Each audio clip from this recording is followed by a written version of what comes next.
Hello friends, जय माँ बगला मुखी अदा से। सबसे पहले आप सभी को वेरी गुड मॉर्निंग। आप सबकी सुबह बहुत अच्छी हो। सबसे पहले हम अपने भगवान को थैंक यू बोलेंगे। थैंक यू बोलने से पहले हम उनको सॉरी बोलेंगे कि हमने आपको बहुत बार इग्नोर किया। फिर उनसे रिक्वेस्ट करेंगे कि आप हमारी हमेशा रक्षा करो। फिर उन्हें बड़ा वाला थैंक यू बोलेंगे कि आपने मेरी अर्जी सुन ली। फिर उसके बाद उन्हें लव यू बोलेंगे कि हम आपसे बहुत सारा प्यार करते हैं, क्योंकि इस दुनिया में अगर हमें सबसे ज़्यादा प्यार कोई करता है तो हमारा भगवान करता है, और अगर हम किसी को बहुत प्यार करते हैं तो आपको करते हैं। ऐसे में सैलानी पहुंच गई हूँ। मैं एक्चुअली उन लोगों को थैंक यू बोलूँगी सुबह सुबह कि आज देखिए, मेरा नंबर बंद कराने का मकसद पता नहीं क्या था। नुकसान किया है मेरा, ऐसा नहीं है। 8-9 साल का नंबर था, क्योंकि जब से मैंने यूट्यूब चालू किया तो उसके पहले से ही ये नंबर मेरा वही था।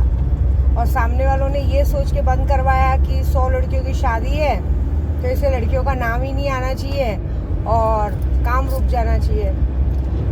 देखो एक बात बताओ, हमारे में यूपी में कहावत है कि आप सब काम करो, लेकिन कभी किसी की शादी में किसी में अड़चन डालने की कोशिश करते ना, तो आप एक उंगली अगर आप कहते ना मैं आपकी तरफ करूँगी तो 4 उंगली मेरी तरफ रहती है। ऐसी बात है। तो ये बात याद रखिएगा कि आपने जिसने भी जो किया है बहुत अच्छा षड्यंत्र रचा है। क्योंकि कहते हैं ना, अभी नाम लेना अच्छी बात नहीं है। बहुत सारे जन हैं, हमारे गोराई के कुछ लोग हैं, मुझे बहुत ज़्यादा जो प्यार करते हैं कुछ लोग हैं, जिन लोगों ने मेरे घर में नमक खाया है, उन लोगों के मतलब कहते हैं जिनकी मेरी वजह से जिनका घर चला है, वो लोगों को आज मिर्ची लग गई है। मेरे सीखने वाले हैं, सबने मिलके कोशिश की है, कोई बात नहीं। कुछ लोगों को तो बुरा लगा है कि हमारे लोगों को इन्विटेशन दिया, हमारे लोगों को तैयार करने को बुला रहे, लेकिन मेरे थ्रू मिले थे, मुझे नहीं बुलाया। क्या कर सकते हैं? ऐसा वो गलती आपकी है ना। अगर इंसान ये घमंड दिखाएगा कि मैं तुम लोगों के पार्टी में आ गई, यही बहुत बड़ी बात है ना। रक्षाबंधन की पार्टी में राखी बांधने के लिए तुम्हारी पार्टी में आ गई, वही बहुत बड़ी बात है।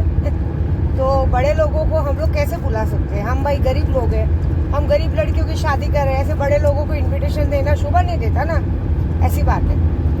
तो क्या है ना, ये घमंड बहुत जल्दी उतरेगा। क्योंकि कैसे है ना, बहुत लोगों का ईगो हर्ट हुआ है कि हमें नहीं बुलाया, हमें नहीं किया, हमारी वजह से लोगों से मिले, हमें नहीं बोला। तो देखिए, सही बात है, आपकी वजह से लोगों से मिले, लेकिन क्या करें, आप में इतना घमंड आ गया कि आपको अपने लोगों पे घमंड भरोसा आ गया ना कि मेरे को लोग संभाल लेंगे। अच्छी बात है। देखिए मैं आज पहुंची हूँ, आज है जुम्मेरात, कल है जुम्मा।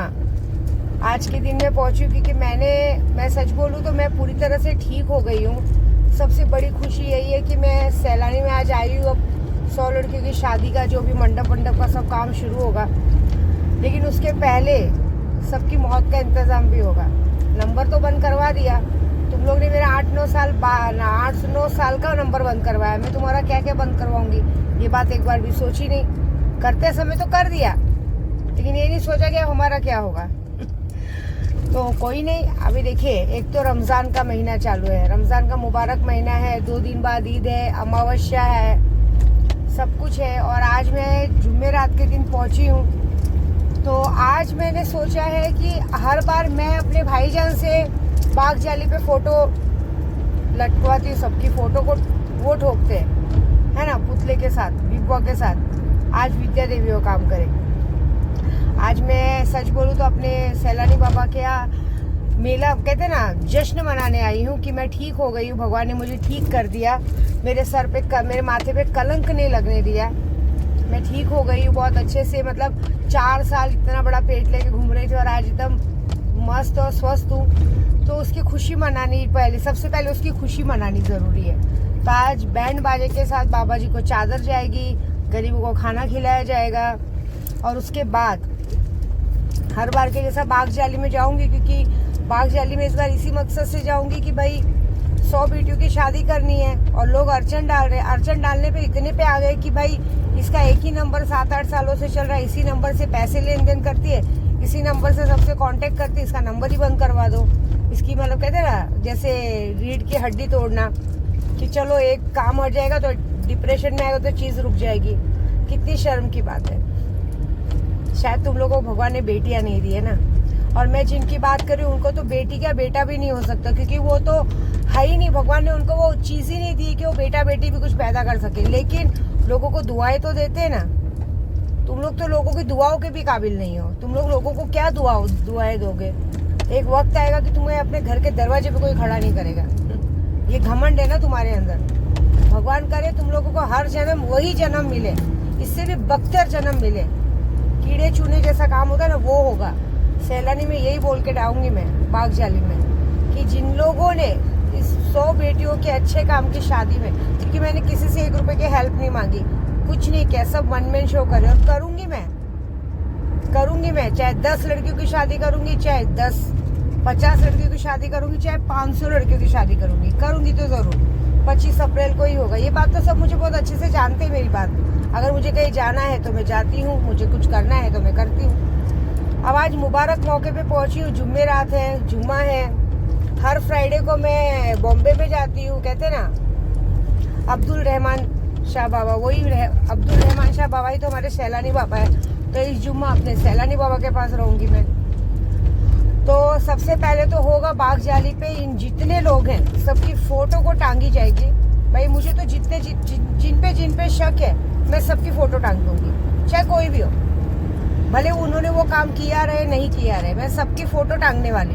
अब अगर उन्होंने वो काम किया रहेगा तो बाबा जी देख लेंगे, क्योंकि वो तो बाबा जी का काम है, ठीक है। और उसके बाद मैं अच्छे से जश्न मनाऊंगी मेरे ठीक होने की खुशी में, और साथ में बाबा जी से दुआ करूंगी बागजाली में जाते समय कि लाज रखना बाबा, आपके दरबार पे ये काम हो रहा है। वो तो छोड़ो, बुल्ढाना जैसे शहर पे, बुल्ढाना शहर के मालिक है मेरे सैलानी बाबा। अब किसी को टिकट ना मिले तो उसकी गलती है ना। आदमी को टिकट चाहिए, इलेक्शन लड़ना है तो पहले से तैयारी करनी चाहिए ना, पैसों की ताकत रखनी चाहिए। अब तुम औरतों की साड़ी में घुसोगे, औरतों के पीछे पीछे भागोगे तो थोड़ी ना तुम लोगों को कोई टिकट देगा या कुछ देगा, और उसका बदला मुझसे निकालोगे, अपने एक्सपर्ट लोगों से मेरा नंबर बंद कराने की कोशिश करोगे। तो ये बात तो तुम्हारे साथ भी हो सकती, तुम तो मेरा नंबर बंद करवाए, मैं तो तुम्हारी जिंदगी बंद करवा सकती हूँ। कभी सोचा है क्या? चलो सोचो मत, मैं करके दिखाती हूँ। और दूसरी बात, बुल्ढाना एक ऐसी जगह है जो सैलानी बाबा की दरगाह, कहते ना सैलानी बाबा के नाम से जाना जाता है। तो जहाँ मेरे बाबा रहते हैं वहाँ किसकी औकात है कि मेरा सर झुका सके? मेरा सर झुकाने आने के लिए बाबा इस जगह पे पैर तो रखने देना चाहिए। तो चलो एक बात देखती हूँ कि एक तरफ तुम खड़े हो और एक तुम सब लोग खड़े हो, और एक तरफ मेरी शक्तियाँ खड़ी है, मेरे मस्तान बाबा खड़े, मेरे सैलानी बाबा खड़े। तो देखते हैं जीतता कौन है। पूरे महाराष्ट्र की देवियों को मैंने सारा काम दिया है कि अब आपको मेरी इज्जत रखनी है, तो भगवान से बढ़कर तो तुम लोग हो नहीं सकते, है ना।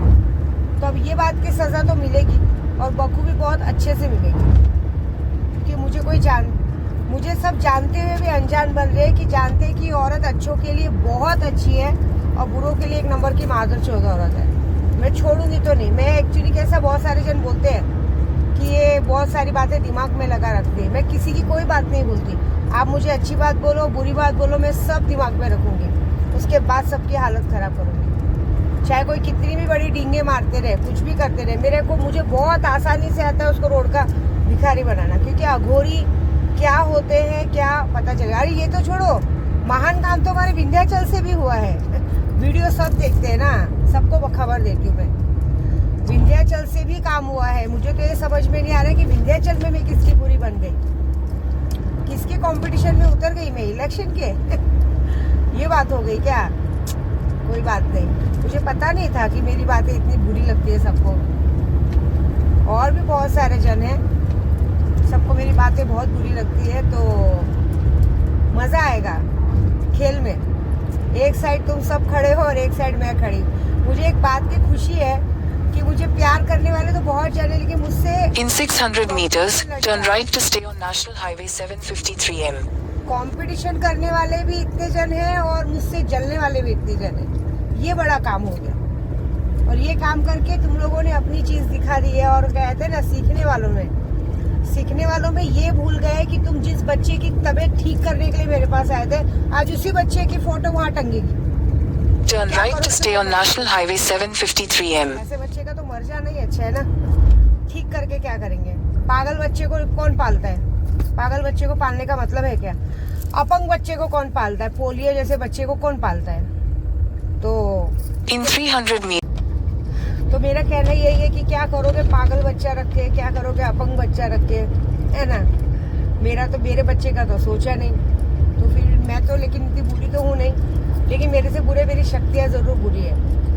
तो चलो वेट एंड वॉच, देखते कौन जीतता है। मैं तो देखिए मेरे लिए 2 काम है इस वक्त, शादी का और इलेक्शन का। इससे तो मैं किसी से काम नहीं मांग रही हूँ, लेकिन हाँ आज वो होगा जो मैंने कभी नहीं किया है। आप और ये काम करने पे आप लोगों ने मुझे मजबूर किया है, समझ रहे? अब एक बात याद रखना, मैं उन लोगों को इशारा कर रही हूँ जिन लोगों को भगवान ने ऐसी जिंदगी दी है कि न तो वो इंसान, न तो वो औरत है, ना तो वो तो आदमी है, लेकिन तो भी मुझसे दुश्मनी निकाल रहे हैं, ठीक है ना? तो ये बात याद रखना कि फिर तुम्हारे भी घर में, तुम तो किसी जवान लड़की की शादी रोक रहे हो, छोटी बच्चियों की शादी रोक रहे हो, तुम्हारे घर में ऐसा ना हो कि तुम्हारी जवान बेटियां विधवा हो जाए, जिंदगी भर का दुख तुम लोग को झेलना पड़े, रो रो के अपना सर पीटना पड़े, चलेगा ना? क्योंकि ये काम करने भी तुमने मुझे मजबूर किया है, मैं नहीं कर रही हूँ, मैं करना भी नहीं चाहती हूँ, लेकिन अभी क्या करूँ मैं? आप लोगों ने मुझे मजबूर किया ये काम करने के लिए, और ये काम मुझे करना ही पड़ेगा, क्योंकि मैं नहीं करूंगी तो तुम लोग मेरे पीछे ऐसे ही पड़े रहोगे। एक बार एक झटका देना जरूरी। झटके तो तुम लोग को कितनी बार लग चुके हैं, कितनी बार तुम्हारे घर में कुछ ना कुछ हुआ है। तुम लोग ने जितनी बार मुझ पे वार किया उतनी बार तुम्हारे घर में कुछ हुआ है। तो देखते क्या होता है आगे, ठीक है ना? Wait and watch. जय माता दी।